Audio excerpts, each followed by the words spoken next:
Garuda Express, an international courier service. కోట శ్రీనివాసరావు గారి కాంబినేషన్లో మీరు ఆ కామెడీ చేసేవాళ్ళు కదా, తన్నుకోవడాలు, మీరు తన్నడం ఆయన తన్నడం, ఇది మా లాంటి జంట ఒకటి ఉంది తమిళ్లో, సెందిల్ గౌండ్రం అని.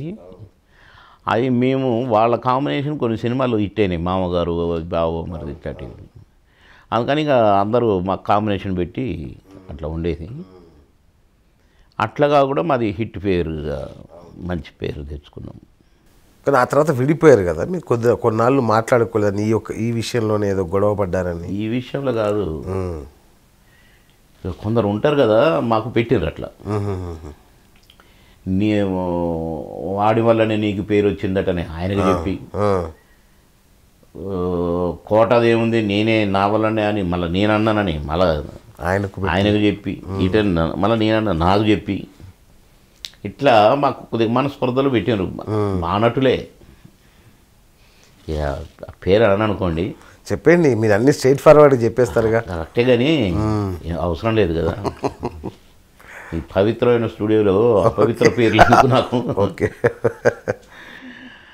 కొందరు పెట్టారు, ఓకే అనుకున్నాను నేను. ఎందుకంటే నేను అన్నయ్య అని పిలిచిన తర్వాత మీకు గొడవ పెట్టుకోవడం కరెక్ట్ కాదు, ఎందుకు వచ్చిందో వాడే తెలుసుకుంటాడులే మా అన్నయ్య అనుకున్నాను.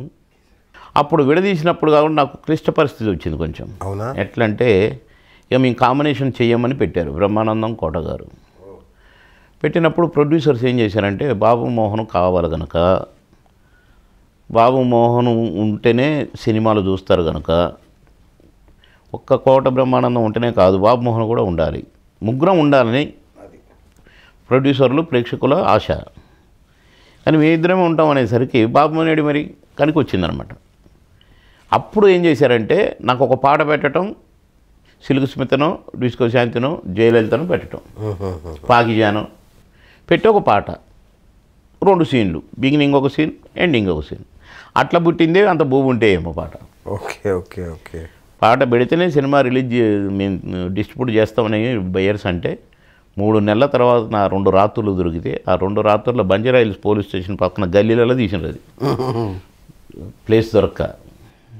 అట్లా సిల్క్ స్మితతోటి బాబలసే ఇట్లాంటివన్నీ కొన్ని ఇట్లా పుట్టినాయి. అట్లా కూడా క్రేజ్ వచ్చింది నాకు. ఓరు నీ అమ్మాయి వీడు ఇట్లా కూడా క్రేజ్ సంపాదిస్తున్నాడు, వీడు ఇంకో పాట పెట్టి పారేస్తే సినిమా ఆడుతుంది అని లేదని దాసరి గారి దగ్గర కాంప్రమైజ్ చేసి రాజేంద్ర ప్రసాద్ గారు లీడ్ తీసుకున్నాడు. అప్పుడు రాజేంద్ర లేదు మనం అట్లా కలిసి ఉందాం అది ఇదని ఆయనతో అనిపించి మొత్తానికి మళ్ళీ కలిసినాం. అంటే కొందరు ట్రై చేసినా కూడా మమ్మల్ని విడదీయలేకపోయారు. Okay okay